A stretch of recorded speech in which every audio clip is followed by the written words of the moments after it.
ቅሌታም ትውልድ እያፈራን ነው። ኢትዮጵያዊ ሆነ በኢትዮጵያዊ ገዳማት ላይ በጸያፉ አፍህ የተከፈተል ሰው ካለ ይሄን ስማ። እንግዲህ አዳምጥ። ያለ ገዳማቱ ሀገር ብለ የምትጠራው የሀገር ታሪክ የለህም። እንዴት? ተራ ቁጥር 1 የታሪክ ጓዳና የማንነት ማህደር ናቸው ገዳማቱ።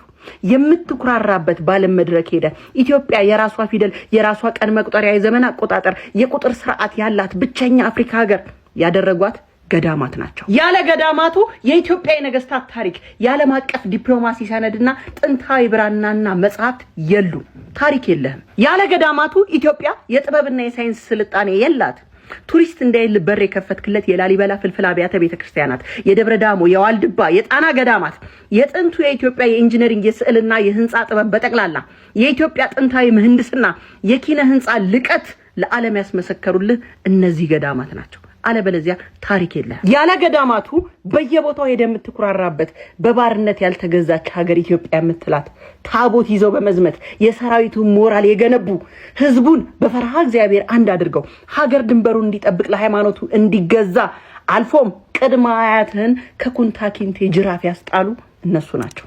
የሀገር መከላከያ መንፈሳዊ ምሰሶች ገዳማት ናቸው። የምዕራባውያን የዘመናዊ ህክምናና ሳይንስ ሳይመጣ ለክፍለ ዘመናት የሀገሪቷን እጽዋት ማዕድናት ጸበላት አቀናጅተው በሀገር በቀል የእጽዋት ህክምናና የስነ ልቦና ፈውስን ትራዲሽናል ሜዲሲንና ሳይኮቴራፒን አንድ ላይ ሰንገው ጤነኛ ወላጅ የሰጡ እነሱ ናቸው፣ ገዳማት ናቸው። ዘመናዊ ህገ መንግስትና መጽሐፍት ከመቀረጻቸው አስቀድሞ ሀገሪቱ የምትመራበትን ፍትሃ ነገስት ስርዓት እና ዛሬ የምትኖርበትን ስርዓተ ማህበረሰብ በማስተርጎም ለንጉሳውያን አማካሪ እንዲሁም የፍትህ መሰረት ሆነው የኖሩት ገዳማት ናቸው። ዘመናዊ ዩኒቨርሲቲ ሳይመሰረት የላቀ የፍልስፍና ስርዓትን በቅኔ የስነ ጽሁፍ ጥበብን በጥልቅ ትርጓሜና ፍልስፍና ለሀገሪቱ ልሂቃን ሲያስተምሩ የኖሩ የጥንት ከፍተኛ ትምህርት ተቋማት ገዳማት ናቸው። በገዳሙ ስራ መፍታት መዝናናት ለመሰለ ሳይሰሩ መብላት አይገባም የሚል ጥብቅ የሥራ ባህል በማስፈን ለግብርናው መሻሻል፣ ለአትክልትና ፍራፍሬ ልማት የእጅ ጥበብ ስራዎች ፈርቀዳጅ አርአያ ሆነው የኖሩት ገዳማት ናቸው። ካልክስ ታይም ማኔጅመንት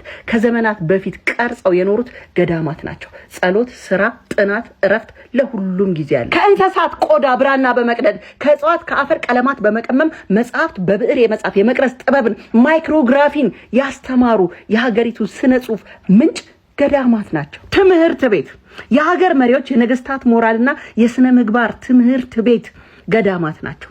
ወላጅ ለሌላቸው፣ ረዳት ለሌላቸው አረጋውያን፣ በህይወቱ ጣውረድ ለተሰበሩ ዜጎች ያለምንም ልዩነት ተቀብለው የሚመግቡ የሚንከባከቡ ሶሻል ሴፍቲ ኔት መጠለያ ሆነው የኖሩት ገዳማት ናቸው። ዛሬ የምትኮራበት ቱሪስት የምትስብበት ዓለም አቀፍ ደረጃ ቅርስነት ላይ የተመዘገቡ ጥምቀትና መስቀል መሰል በዓላት ስርዓታቸውን ክብራቸውን ሳይቀንስ ለሺህ ዓመታት እንዲዘልቁ መዋቅራዊ መሰረቶች የሆኑት ገዳማት ናቸው። ሴቶች በማህበራዊ አመራር ሚና እንዳይኖራቸው በሚጨቆኑበት ዘመን እንደነ እቴጌ እሌኒ እንደነ እቴጌ ምንትዋብ ያሉ መሪ እናቶች የፖለቲካና የጥበብ ስልጣን ላይ እንዲወጡ መንፈሳዊና ስነ ልቦናዊ መሰረት የጣሉት እነዚህ የሴቶች ገዳማት ናቸው። በዋሻና በከርሰ ምድር ከጠላት ወራሪ ታሪክህን ሰንገው ደብቀው እየታረዱ ያቆዩልህ ገዳማት ናቸው።